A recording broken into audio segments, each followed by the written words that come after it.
what do you understand by ETFs and mutual funds? First, let's understand the meaning of both. ETFs का full form है Exchange Traded Fund, मतलब एक ऐसा fund जो exchange पर trade होता है. एक्सचेंज पे नॉर्मली क्या ट्रेड होता है? Like stocks of listed companies. इनको आप मार्केट खुलते ही खरीद सकते हो, बाद में कभी भी बेच सकते हो, B it immediately after a few hours और अ फ्यू डेज और weeks. That means you can buy, sell or trade them anytime. ETFs are basically funds that can be traded on the exchange just like these stocks. To simplify, think of ETFs as mutual funds being traded on the exchange. Mutual funds mainly दो type के होते हैं, active and passive funds. Passive funds are those that simply replicate or mirror an index or benchmark. They invest in those stocks which the index has without changing the allocation. The aim is to mirror the returns given by their benchmark. For example, there's an index fund which invests in stocks in the same allocation or percentage as in the Nifty 50 index. So the returns will obviously be almost the same.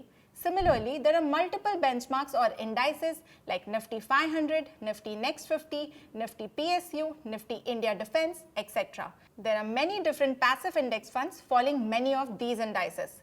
Active funds are those where experts or fund managers handle your money, aiming to outperform a respective benchmark or index. They buy or sell stocks according to their judgments to achieve better returns and don't follow any specific index. ETFs that track some index are similar to passive funds because they also have an underlying index which they aim to mirror or replicate.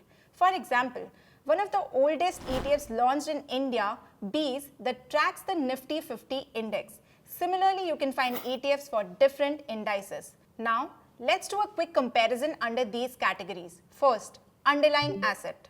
ETFs. Underlying asset may be specific benchmark. For example, SBI Nifty IT ETF will track the Nifty IT index. Edelweiss Nifty Bank ETF tracks the Bank Nifty index, etc. Mutual funds. Underlying asset depends on the fund type. In active funds, there's no specific underlying asset since the fund manager isn't following any index. They can simply buy or sell stocks according to their will. But in passive funds, the underlying asset is the specific benchmark the fund is tracking or replicating.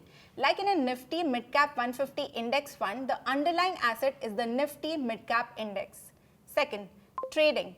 Mutual funds. You get units assigned by the mutual fund house at the NAV, which is declared at the end of the day. Jitna NAV grows, utna hi your wealth grows. Whereas ETFs are traded on the exchange, meaning you can buy or sell them anytime like stocks, as their prices fluctuates in real time. Third, management. Mutual funds can either be actively managed by fund managers or passively managed. ETFs, on the other hand, don't have an active fund manager. They replicate the performance of an index. Fourth, fees or cost. Active mutual funds have higher expense ratio, 0.5% to over 2% in some cases due to active management by fund managers. Index mutual funds have much lower expense ratio at around 0.1% to 0.2%. ETFs, on the other hand, may have the lowest cost with expense ratios of around 0.04%. This is maybe one of the advantages of ETFs over mutual funds. Fifth, demat account. Mutual funds, whether active or passive, you don't need a demat account. On the other hand, ETFs, since they are traded on the exchange, you will need a demat account to buy or trade them.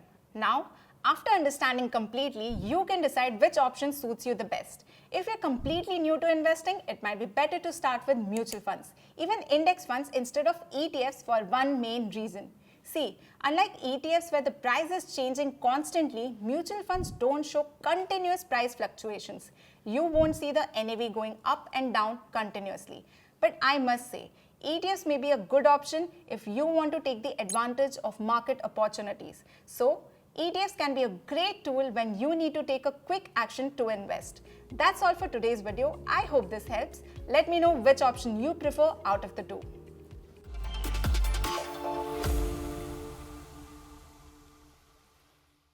Investment in securities market are subject to market risks. Read all the related documents carefully before investing.